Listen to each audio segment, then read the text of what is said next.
Alors, mes amis les Parisiens, mais pas seulement, les Parisiens dépressifs. Mes amis les Parisiens dépressifs. Je vous fais une petite vidéo parce que j'ai envie de parler de mon expérience, mais en même temps, je vais vous lire un nouvel article que j'ai trouvé. Donc, c'est un article qui parle de quitter la France et particulièrement de quitter Paris. Alors, c'est possible de quitter Paris pour une autre ville, à la limite, hein, quand ça va très mal ou quand on se sent vraiment pas épanoui. Mais on va aborder ce sujet hein, de manière générale. Donc du coup, on va pas trop perdre de temps parce que vous savez, moi je lis les articles. Je les lis pas toujours entièrement, je n'arrive pas à les lire entièrement parce que je veux faire des vidéos plus ou moins courtes. J'ai pas envie de passer une éternité à vous lire quelque chose. Vous pouvez lire vous-même et vous allez dans le descriptif, vous cliquez sur le lien, vous avez l'article. Moi, je lis un peu et je vous donne envie de continuer l'article après. Et en même temps, je donne mon avis et je commente. Voilà, je réagis par rapport à l'article. Alors, on va pas tarder, on va attaquer directement celui-ci. C'est parti.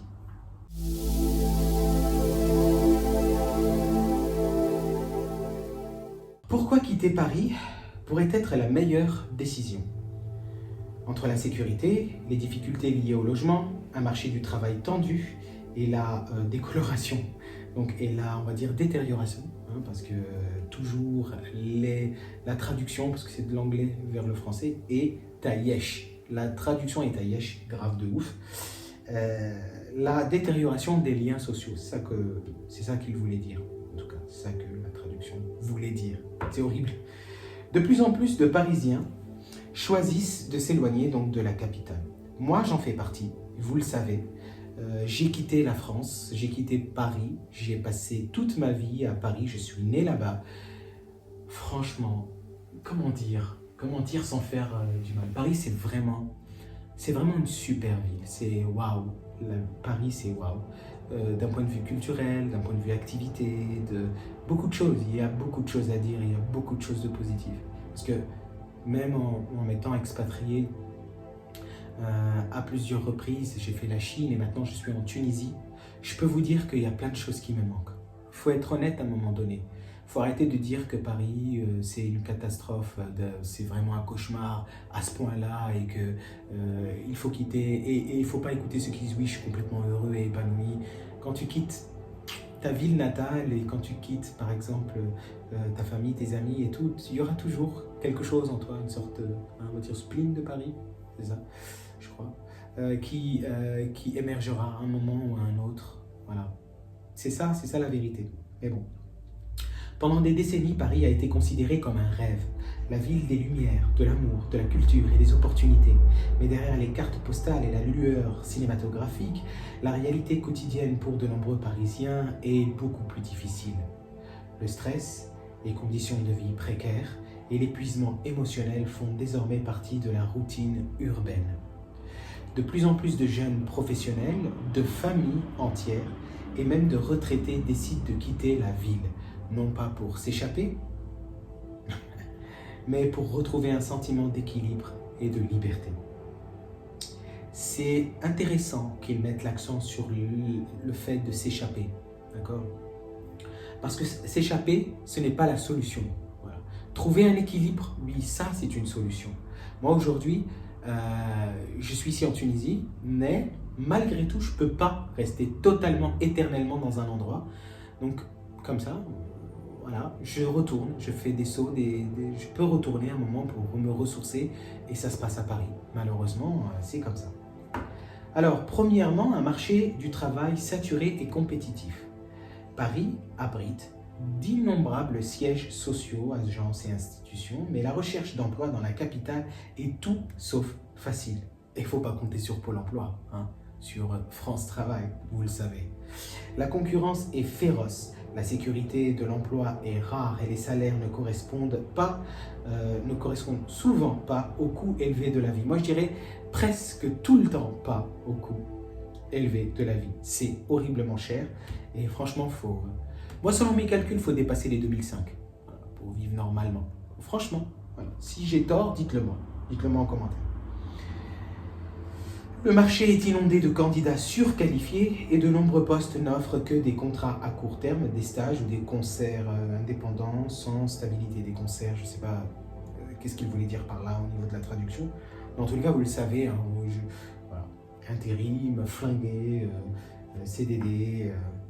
Mais maintenant, il y a même des gens qui disent que le CDI aussi, c'est de la merde. Insatisfaction totale dans le marché du travail. Les jeunes diplômés déménagent souvent à Paris avec de grands espoirs. Mais pour faire face à des stages sous-payés, à une faible... Oula, il y a une bagarre de chats d'un coup hein, ici. C'est les inconvénients de la Tunisie, justement. D'ailleurs, vous le remarquerez, dans chacune de mes vidéos, je me plains soit de scooters, soit de bruit. Voilà, donc, rien n'est parfait. La pression pour constamment performer et rester en avance peut devenir écrasante. Au fil du temps, beaucoup se rendent compte qu'un meilleur équilibre entre vie professionnelle et vie privée et des opportunités de carrière sont maintenant disponibles en dehors de la capitale, dans les villes régionales ou même à l'étranger. Moi, ça, je ne le savais pas. Donc, si par exemple, vous avez du mal à trouver un emploi dans la région parisienne, pourquoi pas éventuellement, si vous avez peur, de voir d'autres villes et de bouger. En fait, il faut bouger, c'est clair. Un sentiment croissant d'insécurité, ça, je vous apprends rien, ça s'aggrave de plus en plus, c'est de pire en pire. Je vois beaucoup de vidéos de youtubeurs qui relaient ces informations d'insécurité grandissante dans la capitale. Paris n'est pas une zone de guerre, mais de nombreux résidents conviennent que la ville se sent moins en sécurité qu'avant. La petite criminalité, le vol, le harcèlement de rue et le vandalisme sont de plus en plus courants. Moi, on m'a pété 2 fois une voiture, on m'a cassé la vitre 2 fois. On m'a volé aussi 3 fois scooter et vélo. Voilà. Je pense que dans beaucoup de pays européens, de villes européennes, pardon, il y a cette similitude en tous les cas. Les transports en commun, bien qu'efficaces, sont surpeuplés, souvent mal entretenus et peuvent être une expérience anxiogène. Totalement d'accord. En particulier pour les femmes et les jeunes. Moi, je prends que les bus. J'ai arrêté de prendre le métro et le RER et tout ça. La voiture, vous savez, c'est trop cher. Donc du coup, je prends le bus. Voilà.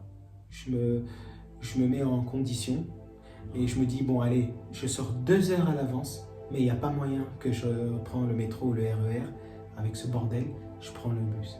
Par contre, ce qu'ils disent ici, je suis d'accord. Mais si on fait la comparaison avec par exemple, d'autres pays, il y a vraiment zéro transport. Okay, infrastructure et transport à Liège, nul. C'est nul. Donc, il ne faut pas cracher non plus dans la soupe. Hein. Il y a quand même des transports en commun qui sont acceptables. Disons-le. Juste faire attention à soi, à ses affaires et privilégier des horaires ou privilégier par exemple un moyen de transport plutôt qu'un autre. Même dans les quartiers traditionnels paisibles, la tension persiste. L'atmosphère générale est devenue plus dure, plus impatiente. Les gens parlent d'une fatigue générale, non pas à cause d'un seul problème, mais d'une accumulation quotidienne de micro-stress et d'une vigilance constante. Vivre dans un état de vigilance aussi élevé pèse lourdement sur la santé mentale. Je suis d'accord. Moi, j'ai pendant un moment commencé à paniquer. J'avais l'impression que les gens étaient beaucoup trop agressifs, que j'allais me faire agresser. Ça m'est déjà arrivé, ça arrive à n'importe quel être humain. Il ne faut pas avoir honte de ça, d'avoir peur. C'est tout, il y a des oufs partout, il y a des psychopathes. Qu'est-ce qu'on peut faire? Il faut vivre à un moment donné. Donc, voilà. La crise du logement, n'en parlons même pas. Je ne sais pas si je vais lire ça parce que je pense que ça ne vaut pas le coup que je me lance dans ce sujet qui est aussi interminable. Quand tu prends quelque chose à bas prix, tu as aussi l'insalubrité, etc. Donc il faut vraiment payer plein pot pour avoir un bon logement. Donc là, ça parle, je vais vous laisser lire l'article, le terminer. Vous allez dans le descriptif, vous cliquez sur le lien. Ça parle donc du logement, de la solitude sociale. Oui. Il y a un vrai problème par rapport à ça. Les gens sont de moins en moins sociables, je ne sais pas comment on dit, bref.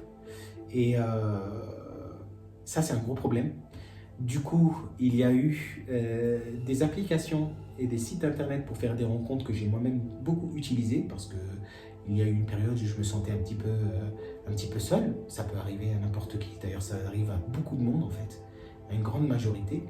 Donc pour sortir, je vous conseille d'ailleurs d'utiliser ces applications si vous êtes à Paris, pour sortir au musée, pour faire des activités culturelles, des activités ludiques. Moi j'adore les jeux de société, j'ai fait des sorties de jeux de société, faire des rencontres, des cafés philo. Il y a vraiment beaucoup de choses à faire et vous allez rencontrer des gens qui sont comme vous allez pouvoir peut-être vous lier d'amitié ou qui sait même plus que ça. Je vous conseille de faire ça. Voilà, donc lisez cet article dans mon descriptif, vous cliquez sur le lien et je vous dis à bientôt pour une nouvelle vidéo et un nouvel article, bien sûr les amis. Et toujours sur ma superbe chaise que j'aime beaucoup. J'espère que vous l'aimez aussi. Hein. Allez, à plus, je dis n'importe quoi. À plus, ciao, ciao.